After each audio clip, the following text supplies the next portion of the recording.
तो कल हमने ये होमवर्क दिया था, किसी ने नहीं किया होगा। राजुल, कितना निकला आंसर? फर्स्ट कौन सा?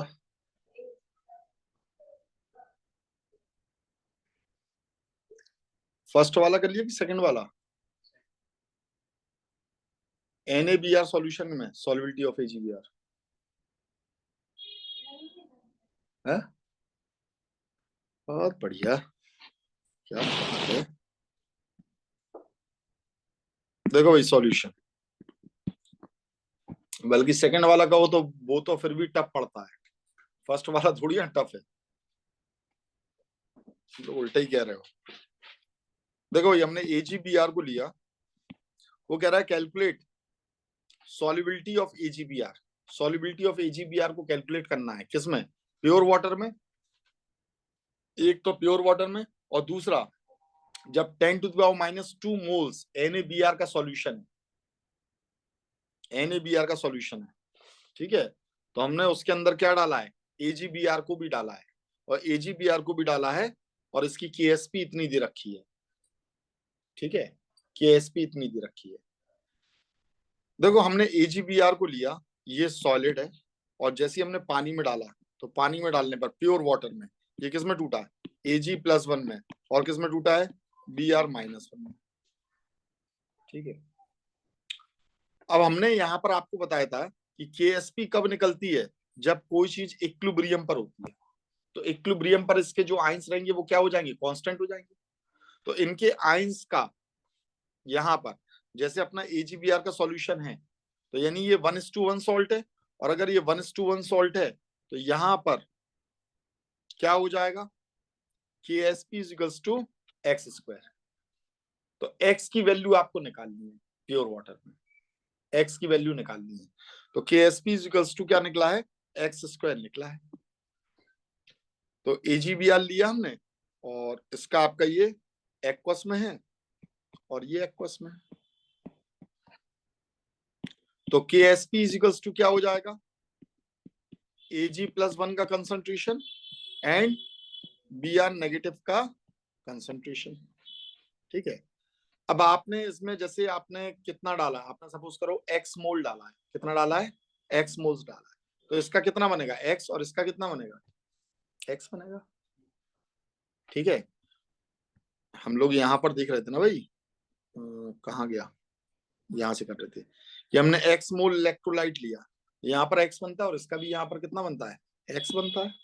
तो वैसे ही हमने ये मान लिया, तो यहाँ पर KSP = क्या हो गया? तो ये भी x हो गया और ये भी x हो गया, यानी क्या हो गया? x²। अब KSP की वैल्यू कितनी दी है? तो KSP की वैल्यू दी है 10⁻⁻12। तो x की वैल्यू क्या हो जाएगी? √10⁻⁻12।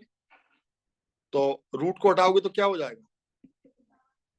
10⁻⁻6। तो ये पहला पार्ट नहीं हो पाया था आप लोगों से, ये तो बिल्कुल ही आसान था, ये तो बिल्कुल ही आसान था भाई। समझ में आई बात? नहीं आई? चलिए अब दूसरा पार्ट देखते हैं। अब देखना हमने क्या किया, एक सॉल्यूशन बनाया। दूसरे पार्ट में देखना, ये पहला पार्ट था, फर्स्ट पार्ट। सेकंड पार्ट में अगर हम यहां पर बात करते हैं, हमने एक सॉल्यूशन बनाया NaBr का। इसमें कौन मौजूद है? Na पॉजिटिव और Br नेगेटिव। तो Br नेगेटिव ऑलरेडी है यहाँ, ऑलरेडी यहाँ पर कौन है? Br नेगेटिव है। अब हमने इसमें डाल दिया AgBr। क्या डाल दिया? तो Ag+1 आया और Br नेगेटिव आया। अब इक्विलिब्रियम यहाँ पर क्या चल रहा है? इक्विलिब्रियम किस में चल रहा है? इन दोनों में ही इक्विलिब्रियम चल रहा है। देखिए AgBr ये क्या बना रहा है? Ag+1 और Br नेगेटिव, ठीक है। ये सॉलिड है, ये एक्वस हो गया, और ये भी क्या हो गया? एक्वस हो गया, ठीक है। और दूसरा इक्विलिब्रियम किसका चल रहा है? NaBr का। तो ये किस में टूट रहा है? Na+1 में और बी आर नेगेटिव में। ठीक है, अब हमें केएसपी निकालना है। क्या निकालना है? मतलब केएसपी तो दे रखा है, हमें सॉल्युबिलिटी प्रोडक्ट निकालना है। तो ये केएसपी किसका दिया है हमें? एजीबीआर का दिया हुआ है, बी आर नेगेटिव इसका दिया हुआ है। तो अब बी आर देखो दो जगह से आ रहे हैं आपके पास, एक तो आ रहा है एजीबीआर से और दूसरा किससे आ रहा है? एनएबीआर से आ रहा है। ठीक है, तो यहां पर अगर आप देखोगे कि अगर आपने इसका सपोज करो वाई मोल लिया, कितना लिया? वाई मोल लिया। अच्छा, एनएबीआर आपने कितना लिया था? 10⁻⁻²। तो इसका 10⁻⁻² बनेगा और इसका भी कितना बनेगा? तो अगर इसका आपने y मोल लिया था तो इसका y बनेगा और इसका कितना बनेगा? y। तो टोटल बी आर जो है वो कितना हो जाएगा आपका? y plus 10⁻⁻²। एजी हो जाएगा y और ये हो जाएगा y प्लस 10⁻⁻²। क्या ये बात समझ में आई है? नहीं आई है? और इसे किसके बराबर होना चाहिए? 10⁻⁻12, क्योंकि केएसपी की वैल्यू तो फिक्स है ना। तो इन दोनों को मिलाकर इसके बराबर होना चाहिए। तो जब इन दोनों को मिलाकर इसके बराबर होना चाहिए तो अब ये चीज यहां पर क्या हो जाएगी भैया? तो ये हो जाएगी आपकी 10⁻⁻12 is equals to y into 10⁻⁻²। नहीं आई समझ में? भाई देखो y जो है अभी अभी हमने यहां पर निकाला था, कितना निकला था? ये y की वैल्यू तो थी जितना अकेले में घुलता है, तो वो कितनी वैल्यू थी? 10⁻⁻6 थी। और 10⁻⁻6 छोटा है कि 10⁻⁻²? -6 छोटा है ना। और कितना छोटा है? तो बहुत छोटा है। देखो 10⁻⁻² का क्या मतलब हो गया? 0 0 1। और इसका मतलब क्या हो गया? 1 2 3 4 5 और 6। क्या इसे जोड़ने का कोई मतलब बनता है? नहीं बनता है। तो हम इसे क्या कर देंगे? इग्नोर कर देंगे या निग्लेक्ट कर देंगे। और निग्लेक्ट कर देंगे तो y को हमने हटा दिया तो एक ही y बचा। और ये क्या हो गया? 10⁻⁻² हो गया। क्या ये बात समझ में आ गई है? अब 10⁻⁻² से हम क्या कर दें? इसका ये 2 हटा दिया तो y की वैल्यू क्या बची है आपकी? 10⁻⁻10 m। ये निकल आया आंसर, 10⁻⁻10 m। यानी आप समझ रहे हो, जब अकेला था तो 10⁻⁻6 मोल्स डिसॉल्व हो रहे थे। ठीक है, और जब आपका NaBr का सॉल्यूशन था तो 10⁻⁻10, यानी अमाउंट कम हो गया कि नहीं हो गया AgBr का? इसकी सॉल्युबिलिटी कम हो गई क्योंकि टोटल मिलाकर ये 10⁻12 के बराबर आना चाहिए, पर Br तो इसमें ऑलरेडी पहले से ही मौजूद है, कॉमन आयन। तो इसलिए अब ये Br के कम आयन देगा। कौन? AgBr। तो AgBr की सॉल्युबिलिटी क्या हो जाएगी? कम हो जाएगी।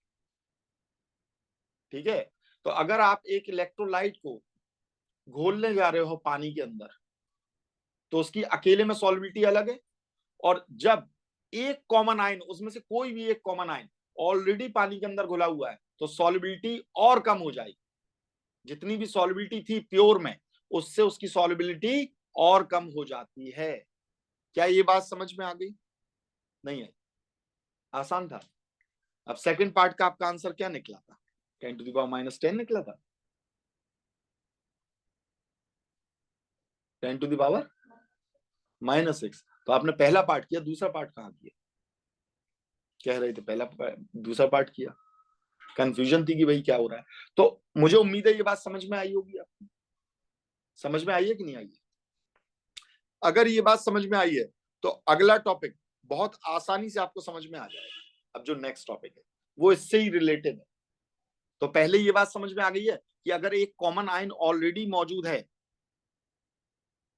ना, तो अगर हम दूसरा उसी के कॉमन आयन का एक दूसरे सॉल्यूशन को इसके अंदर डालेंगे तो उसकी सॉल्युबिलिटी क्या हो जाएगी? कम हो जाएगी प्योर के कंपैरेटिवली। ठीक है, और इन्हीं बातों को यूज करते हुए नेक्स्ट टॉपिक आता है precipitation of ionic compound. Precipitation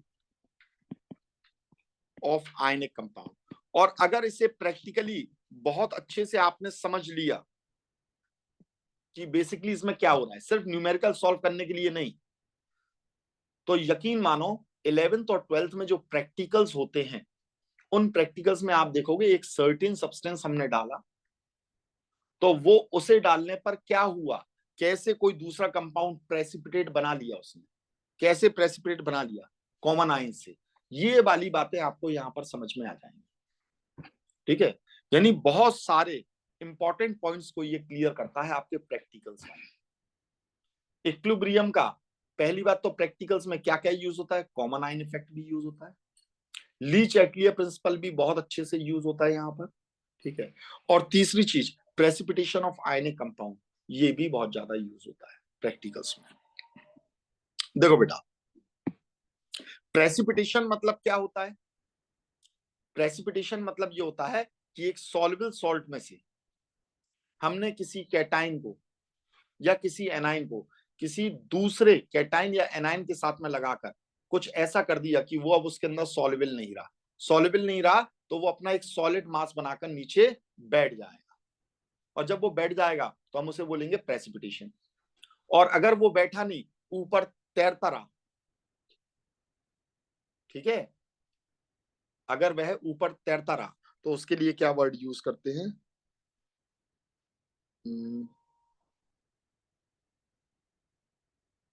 फ्लॉक्यूलेशन।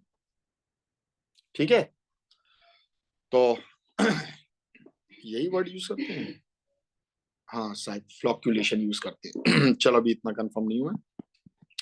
तो पीबी NO3 का होल ट्वाइस हमने ये लिया लेड नाइट्रेट। अब एक सॉल्युबिलिटी चार्ट होता है, सॉल्युबिलिटी चार्ट में मैं आपको ये बता दूं कि सोडियम पोटेशियम और अमोनियम, इसका कोई भी कंपाउंड हो, सोडियम पोटेशियम और अमोनियम का कोई भी कंपाउंड हो, ठीक है, कोई भी अगर इनका कंपाउंड है सोडियम पोटेशियम या अमोनियम का, सारे के सारे पानी में सॉल्युबल होते हैं। ठीक है, सोडियम में बस एक स्पेरिंगली सॉल्युबल होता है सोडियम बाइकार्बोनेट, बाकी सारे कंपाउंड सॉल्युबल होते हैं। और पोटेशियम और अमोनियम के तो सारे के सारे सॉल्युबल होंगे, all compounds are soluble in water. तो किसी भी नेगेटिव पार्ट को आपको सॉल्युबल करना है तो उसके साथ में पॉजिटिव ये लगा दो। जैसे एल्यूमिनियम सॉल्युबल नहीं होता है, एल्यूमिनियम अगर सॉल्युबल होता तो सोचो क्या उसमें खाना पैक होकर आ रहा होता, एल्यूमिनियम के फर्नीचर बनते क्या, नहीं बनते, प्लेन्स बनते क्या, नहीं बनते।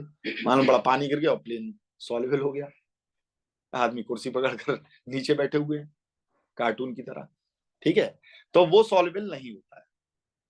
ठीक है, पर एल्यूमिनियम की जो ऑक्साइड होती है, जो ऑक्साइड होती है उसमें आप NaOH के साथ में रिएक्शन करा दो, क्योंकि एल्यूमिनियम एम्फोटेरिक होता है तो वो बेस के साथ भी रिएक्ट कर सकता है। तो आपने रिएक्शन कराई तो उसके आगे सोडियम लग जाता है, तो वो सोडियम मेटा एल्यूमिनेट का फॉर्मेशन करता है, और जो सोडियम हमने उसके आगे लगा दिया तो बस वो सॉल्युबल हो गया। 10th में आप ICSE वालों ने भी ये पढ़ा होगा मेटलर्जी चैप्टर, मेटलर्जी चैप्टर। तो मेटलर्जी जो चैप्टर था उसमें एल्यूमिनियम का एक्सट्रैक्शन करते थे, तो वहां ड्रेसिंग या कंसंट्रेशन ऑफ ओर का कंसंट्रेशन, ड्रेसिंग जो करी जाती है वो केमिकल मेथड जैसे लीचिंग कहते हैं उससे करी जाती है। उसमें वो क्या करते थे, जो एल्यूमिना होती थी, एल्यूमिना की रिएक्शन NaOH के साथ कराते थे और सोडियम मेटा एल्यूमिनेट का फॉर्मेशन करते थे, ताकि ये क्या हो जाए, पानी में सॉल्युबल हो जाए। अब ये पानी के अंदर सॉल्युबल हो गया, एल्यूमिनियम का कंपाउंड बन गया, पानी के अंदर सॉल्युबल हो गया। अब जितनी इंप्योरिटीज थी वो सारी की सारी इनसॉल्युबल हो गई, सैंड थी, मड थी, है ना, आयरन के जितने कंपाउंड थे, तो वो रेड मड बन गए, वो सेटल हो गई। अब सेटल हो गई तो हमने से छान लिया, अब छान लिया तो फिल्ट्रेट अलग मिला, जिसमें आपका क्या मौजूद है, पानी मौजूद है, और उस पानी के अंदर एल्यूमिनियम का कंपाउंड है, उसे हमने अलग निकाल लिया। अलग निकाल कर फिर हमने उसे क्या किया, हमने उसे उसके अंदर NaOH और डाला या पानी और डाला, तो पानी और डाला तो पानी का OH सोडियम ने ले लिया, सोडियम हाइड्रोक्साइड बनाया, और एल्यूमिनियम का भी हाइड्रोक्साइड बन गया, एक बार फिर से इंसॉल्युबल हो गया।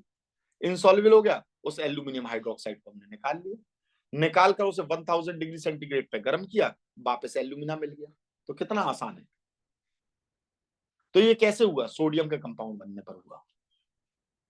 अरे भाई जैसे आपका नमक आप लेकर जा रहे हो, है ना, और नमक मिट्टी में गिर गया, अब आपको अलग करना है, तो ये नहीं कहना कि हम तो नया ले आएंगे, अलग करना है, मिट्टी में मिल गया, आपने पूरे को लिया उठाकर पानी में डाला, नमक पानी के अंदर सॉल्युबल हो गया, मिट्टी नहीं है, हमने छान लिया। अब जो फिल्ट्रेट हमें मिला, उस फिल्ट्रेट को हमने गर्म कर दिया, पानी उड़ गया, नमक रह गया, कितने आसानी से सेपरेट हो गया। तो ऐसी किसी सॉल्वेंट की हमें तलाश थी जिसमें एल्यूमिनियम घुल जाए, वो कौन था? NaOH था। NaOH उसे क्यों घोल रहा है? क्योंकि वो सोडियम वाला कंपाउंड बना रहा है, और सोडियम के सारे कंपाउंड क्या होते हैं? सॉल्युबल होते हैं, मैंने यहां बताया आपको। All compounds of sodium, potassium and ammonium are soluble in water. ठीक है। नेगेटिव में कौन होगा? तो सारे नाइट्रेट, जितने भी नाइट्रेट रहते हैं, ये सारे के सारे सॉल्युबल होते हैं विदाउट एनी एक्सेप्शन। किसी के साथ में भी नाइट्रेट लगा दो, किसी भी पॉजिटिव के साथ में, वो सॉल्युबल हो गया। ठीक है। जैसे आपको लेड को सॉल्युबल करना है, HNO3 के साथ में रिएक्शन करा दो तो लेड नाइट्रेट बना लेगा, सॉल्युबल हो गया। आयरन को सॉल्युबल करना है तो अभी क्या करोगे आप? यहां पर आयरन नाइट्रेट बना लोगे, फेरिक नाइट्रेट या फेरस नाइट्रेट, वो क्या हो गया? सॉल्युबल हो गया। समझ में आई ये बात? नहीं आई? ठीक है। तो थोड़ा सा प्रेसिपिटेशन के ऊपर हमें ये भी जानना जरूरी था कि कौन कौन से कंपाउंड सॉल्युबल होते हैं, कौन से नहीं होते। तो जितने की जरूरत पड़ती जाएगी वो मैं आगे आपको बताता जाऊंगा। तो हमने लेड नाइट्रेट लिया, बताओ ये सॉल्युबल है कि इनसॉल्युबल है? कैसा है? सॉल्युबल है। तो हमने ये सॉल्युबल लिया, ठीक है ना। अब हमने क्या किया, लेड के सारे कंपाउंड सॉल्युबल होते हैं, सिर्फ लेड सल्फेट को छोड़ दिया जाए। ठीक है, लेड सल्फेट को छोड़ दिया जाए और लेड हैलाइड को छोड़ दिया जाए। जैसे लेड क्लोराइड है ना, लेड क्लोराइड है, तो ये हॉट वाटर में सॉल्युबल होती है। कैसे? हॉट वाटर में सॉल्युबल होती है और कोल्ड वाटर में ये इनसॉल्युबल होती है। कौन? Lead chloride. क्या ये बात समझ में आई? ठीक है। तो कोल्ड वाटर में ये इनसॉल्युबल होती है। तो अब हमें इसका प्रेसिपिटेशन करना है, तो प्रेसिपिटेशन करने के लिए हम क्या करते हैं? लेड के साथ में हम क्लोरीन लगा दें, और क्लोरीन लगाने के लिए सबसे बढ़िया किसे ले लें हम? HCl को ले लें। तो हमने HCl लिया, तो इसने क्या बनाया? तो इसने बनाया PbCl2। भाई ये किस में टूट जाएगा? ये टूट जाएगा Pb+2 में। ये किस में टूट जाएगा? NO3-1 में। ये किस में टूट जाएगा? H+1 में। ये किस में टूट जाएगा? Cl-1 में। इसके पॉजिटिव को इसके नेगेटिव के साथ, इसके पॉजिटिव को इसके नेगेटिव के साथ लगा दो, तो यहां पर क्या बन गया? साथ में HNO3 भी बन गया। ठीक है। HCl तो सॉल्युबल होता ही होता है पानी में, आपको मालूम है। ठीक है। HNO3 ये एसिड है, तो ये भी क्या हो जाएगा? सॉल्युबल। और PbCl2 का यहाँ क्या बन जाएगा? PPT। क्या बन जाएगा? PPT बन जाएगा। समझ में आई बात? नहीं आई? तो हमें ये मालूम होना चाहिए लेड के कौन कौन से कंपाउंड जो हैं वो इनसॉल्युबल हैं, हमें ये मालूम होना चाहिए। तो लेड के कौन कौन से कंपाउंड इनसॉल्युबल होते हैं? तो लेड की हैलाइड इनसॉल्युबल होती है। हैलाइड में मतलब क्लोरीन लग जाए, ब्रोमीन लग जाए, आयोडीन लग जाए। हैलाइड का मतलब क्लोरीन लग जाए, ब्रोमीन लग जाए या आयोडीन लग जाए। किसके साथ में? लेड के साथ में। तो ये सब इनसॉल्युबल है। इसके सल्फेट भी इनसॉल्युबल होते हैं। ठीक है। इसके कार्बोनेट भी इनसॉल्युबल होते हैं। कार्बोनेट तो सभी के इनसॉल्युबल होते हैं, कार्बोनेट सभी के इनसॉल्युबल होते हैं, सिर्फ किसे छोड़ दिया जाए? सोडियम, पोटेशियम और अमोनियम को, क्योंकि उसके सारे कंपाउंड सॉल्युबल होते हैं। ठीक है। इसकी सल्फाइड्स इनसॉल्युबल होती हैं, सल्फाइड भी सभी की इनसॉल्युबल होती है, सिर्फ सोडियम, पोटेशियम और अमोनियम को छोड़ दिया है। सल्फाइड भी इसकी इनसॉल्युबल होती है। ये सारे के सारे लेड के सारे कंपाउंड क्या होते हैं? इनसॉल्युबल होते हैं। याद रखना, क्या होते हैं? इनसॉल्युबल होते हैं। समझ में आ गई बात? नहीं आई? ठीक है। चलो अब देखिए भाई, हम लोग यहां पर जो टॉपिक पढ़ रहे हैं वो ये है कि हम प्रेसिपिटेशन कैसे करेंगे, किसी भी आयनिक कंपाउंड का प्रेसिपिटेशन कैसे करेंगे।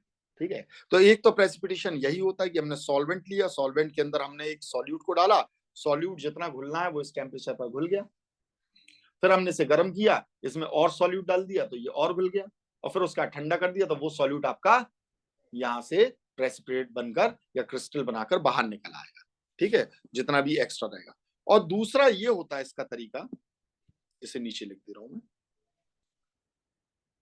दूसरा तरीका ये होता है कि KSP यानी सॉल्युबिलिटी प्रोडक्ट ये हमेशा बराबर होता है किसके? आयनिक प्रोडक्ट की। अगर आयनिक प्रोडक्ट कैसा है? ज्यादा है। अब कंडीशंस आ गई हैं। पहली कंडीशन आई है, when ionic product is greater than solubility product. अगर ये सॉल्युबिलिटी प्रोडक्ट से अगर ये आयनिक प्रोडक्ट क्या है? ज्यादा है, तो याद रखना देन प्रेसिपिटेशन अकर्स, तो ही प्रेसिपिटेशन होगा, वरना प्रेसिपिटेशन नहीं होगा। अब आप कहोगे आयनिक प्रोडक्ट क्या है? तो देखो यहां जितनी भी चीजें अपन ने देखी, जैसे हम इसी के बारे में बात कर रहे हैं, तो यहां पर AgBr के आयंस कौन थे? ये था और ये था। तो आयंस हमने ये लिखे और इसका ये प्रोडक्ट है कि नहीं है? तो अगर आयनिक प्रोडक्ट यानी इसकी वैल्यू, इन दोनों को मल्टीप्लाई करने पर जो वैल्यू मिल रही है, अगर वह आपकी KSP से ज्यादा है, KSP की जितनी वैल्यू है अगर उससे ज्यादा है तो प्रेसिपिटेशन होगा, और अगर बराबर है तो प्रेसिपिटेशन नहीं होगा, कम है तो प्रेसिपिटेशन होगा।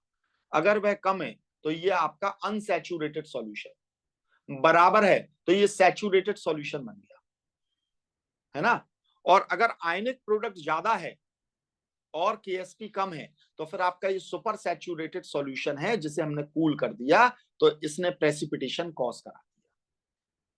इसने क्या करा दिया? प्रेसिपिटेशन कॉज करा दिया। मैंने ये सैचुरेटेड अनसैचुरेटेड सॉल्यूशन ये सब बताया था ना आपको, अभी तो बताया था रिसेंटली। चलो देखें भाई, जैसे फॉर एग्जांपल हमें KSP दिया हुआ है, कितना दिया हुआ है? तकरीबन 400 यूनिट, 400 यूनिट दिया हुआ है, ठीक है। अब हमने क्या किया, यहां पर पानी लिया और इस पानी में NaCl को डाल दिया, तो Na पॉजिटिव बनेगा और क्या बनेगा? Cl नेगेटिव बनेगा। समझ में आ रही है बात? अब यहां पर NaCl हमने कितना डाला? सपोज करो 10 यूनिट डाला। कितना डाला? 10 यूनिट डाला, तो Na पॉजिटिव कितना मिलेगा? 10 यूनिट मिलेगा। और Cl नेगेटिव कितना मिलेगा? 10 यूनिट आपको मिलेगा।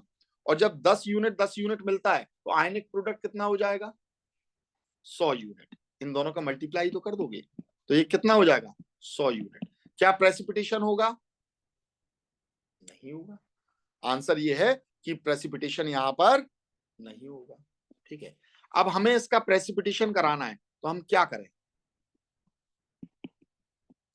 फिर से मैं यहां पर बना देता हूं, Na पॉजिटिव और Cl नेगेटिव, और यहां पर हमने क्या किया? 10 यूनिट, और इसका कितना लिखा? 10 यूनिट। तो आप क्या कह रहे हो? NaCl डाल दे इसमें, और NaCl का ही प्रेसिपिटेशन कराना और आप NaCl ही डाल लो इसके अंदर। वाह मेरे लाल,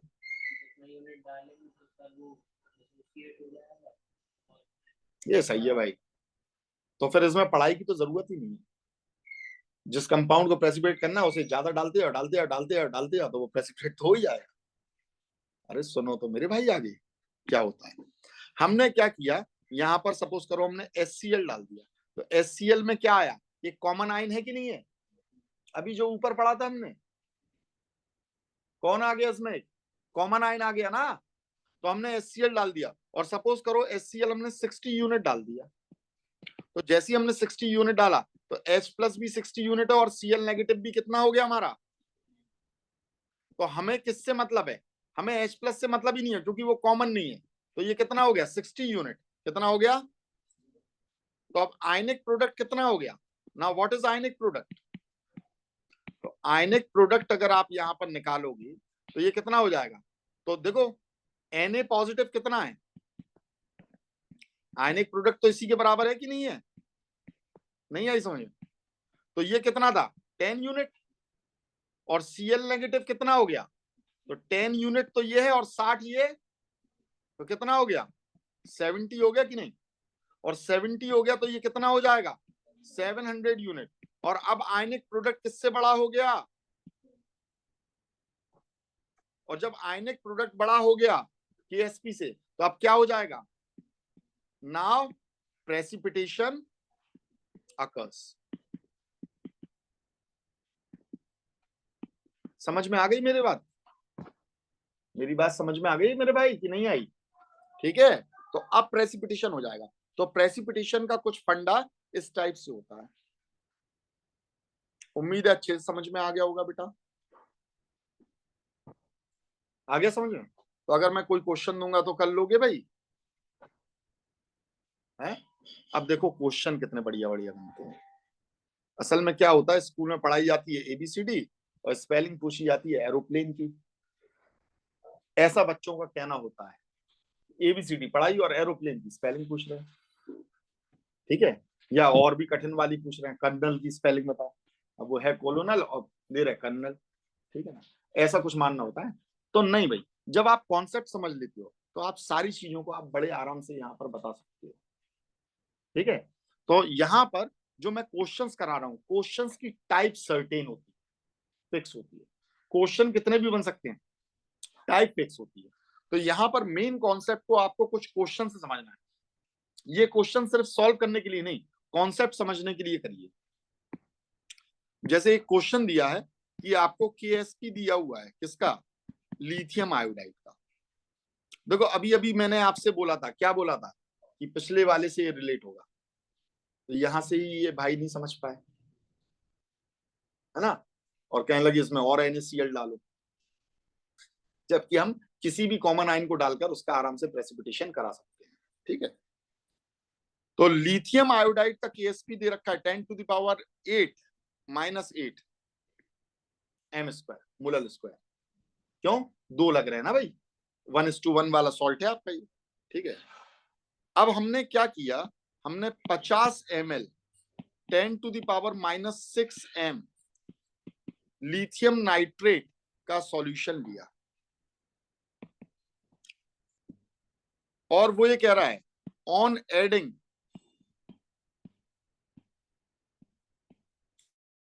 सॉल्यूशन, कौन सा सॉल्यूशन डालने पर पीपीटी अकर्स, कौन सा सॉल्यूशन डालने पर पीपीटी आएगा, आपको ये ढूंढकर बताना है। और ऑप्शन है 50 ml 10⁻⁻6 m NaI, B option है 50 ml 10⁻⁻2 m NaI। ठीक है, सी ऑप्शन है 50 ml 10⁻⁻1 m NaI, और डी ऑप्शन है 0.01 मोल NaI। तो अगर कॉन्सेप्ट समझ में आ गया तो करके दिखाओ। अब देखो यहां पर केएसपी किसका दिया है? लिथियम आयोडाइड का। ये जो सॉल्यूशन आपने लिया है इसमें सिर्फ और सिर्फ लिथियम मौजूद है, तो आयोडीन कहां से आ रहा है? इन सब सॉल्यूशन से आ रहा है ना। तो अब आयोडीन का आपको यहाँ आयनिक प्रोडक्ट निकालकर लिथियम से मल्टीप्लाई करके देखना है कि किसकी वैल्यू इससे बड़ी आ रही, और इससे बड़ी तभी होगी जब 10 से माइनस पावर में है, कम आएगी ये वैल्यू। ठीक है ना, तभी आपका प्रेसिपिटेशन होगा, वरना नहीं होगा। इतना भी मैंने कॉन्सेप्ट बता दिया, तो चलो करके दिखाओ। वीडियो को हम पॉज कर देते हैं। ठीक है, करके दिखाइए।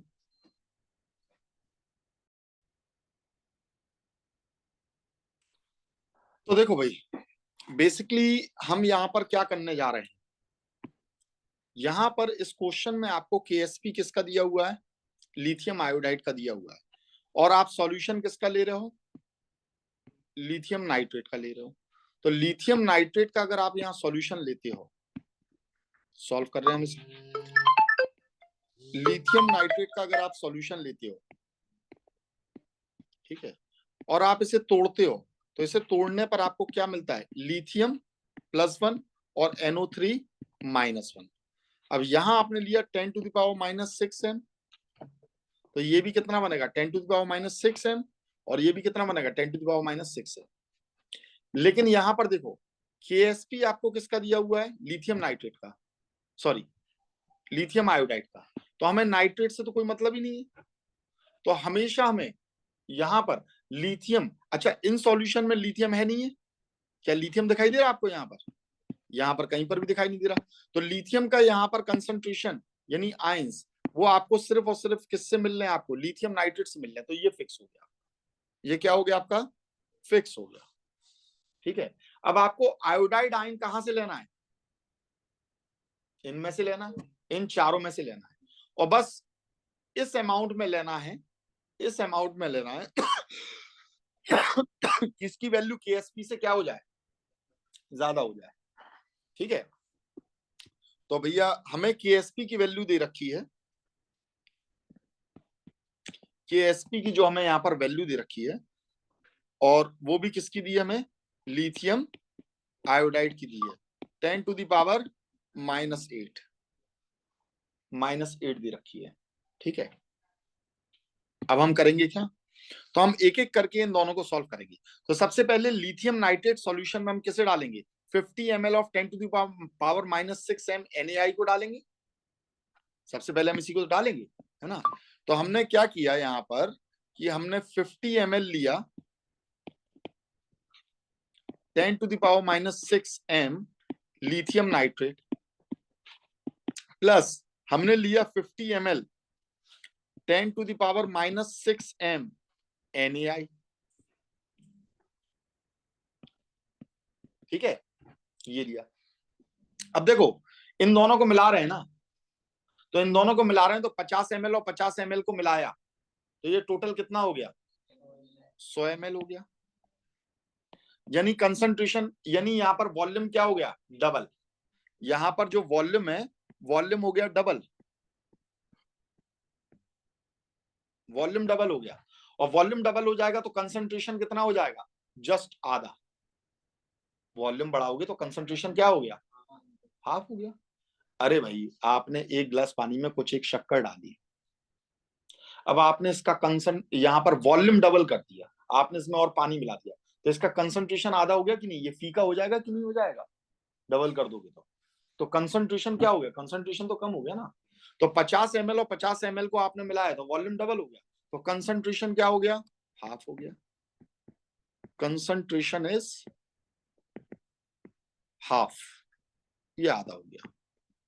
ठीक है, अब आधा हो गया तो हम इसे क्या लिखेंगे, तो पहली इक्वेशन हम बना लेते हैं, पहला वाला हम ये सॉल्व कर रहे हैं, तो पहली इक्वेशन बना लेते हैं कि half into 10 to the power -6, है ना, और plus half into 10 to the power -6। और हमें मालूम है फॉर प्रेसिपिटेशन, प्रेसिपिटेशन के लिए क्या रूल होता है, प्रेसिपिटेशन के लिए क्या रूल होता है भाई, केएसपी को क्या होना चाहिए, स्मॉलर होना चाहिए, किससे, आयनिक प्रोडक्ट से, या आयनिक प्रोडक्ट को बड़ा होना चाहिए। ठीक है भाई, तो जब इन दोनों को हम यहां पर जोड़ते हैं तो इसकी वैल्यू क्या हो जाती है, 1/4 इंटू 10 टू द पावर -12। क्या ये वैल्यू, क्या ये जो वैल्यू है ये 10 टू द पावर -8 से बड़ी है, छोटी है ना। ये वाली वैल्यू कैसी हो गई है, छोटी हो गई है। ये क्या है आपका, ये है आयनिक प्रोडक्ट, है ना, और ये किसकी वैल्यू है, ये केएसपी की वैल्यू है। ठीक है, और आपको मालूम है कि ये केएसपी यहां पर बड़ा है और ये क्या है, छोटा है, क्योंकि 10 की माइनस पावर, माइनस में जो बड़ा होता है वो छोटा होता है। तो यहां पर आप क्या लिख दोगे, नो पीपीटी, कोई प्रेसिपिटेट नहीं बनेगा पहले वाले केस में। अब आ जाते हैं सेकंड केस में। सेकंड केस में हमने क्या लिया, तो ये तो वही था 50 ml 10 to the power -6 lithium nitrate, ये तो फिक्स था आपका, ये तो फिक्स था, समझ में आ रही है बात। हमने इसमें क्या डाला भाई, 50 ml 10 to the power -2 m, 50 ml 10 to the power -2 m NaI को डाल दिया। अब इसकी कैलकुलेशन करेंगे, फिर से वही दोनों को मिलाया 50 ml, तो वॉल्यूम क्या हो गया, डबल, और कंसंट्रेशन हाफ हो गया। तो half into 10 to the power -6 plus half into 10 to the power -2 हो गया।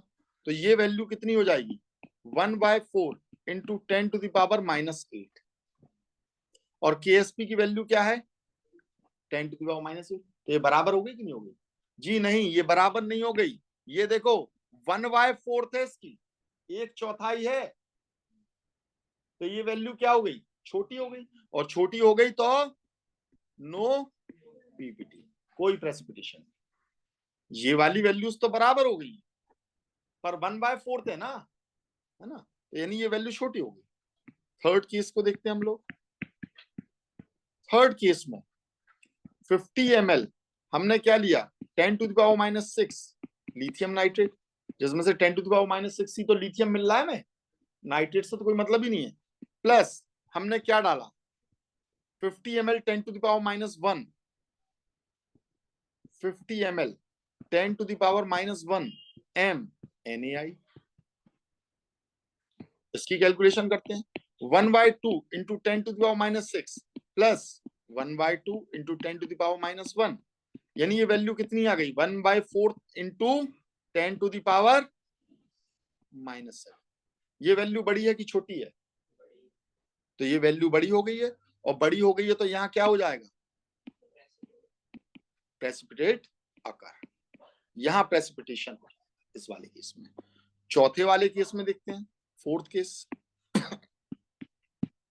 फोर्थ केस में 50 ml 10⁻⁻6 लिथियम नाइट्रेट डाल रहे हैं एंड 0.01 मोल 0.01 मोल NaI डाल रहे हैं। अब यहाँ ml वगैरह तो दिया नहीं है आपको, है ना, तो अब क्या करोगे भाई, तो आप कुछ ऐसा करोगे कि आपने ये लिखा कि लिथियम +1 का कंसंट्रेशन कितना है भैया 10⁻⁻6 है, और I नेगेटिव का कंसंट्रेशन कितना है 0.01 मोल है, यानी इतना मोल मौजूद होता है कितने में 1 लीटर सॉल्यूशन में। 1 लीटर में इतना मोल होता है ना, तो 50 ml में कितना मोल होगा इसका, 50 ml में इसका कितना मोल होगा आपको ये निकालना है। इसका 50 ml वगैरह नहीं लिया गया, नहीं, चलो ठीक है। तो 50 ml में इसका कितना मोल होगा इस चीज को हमें यहां पर निकालना है।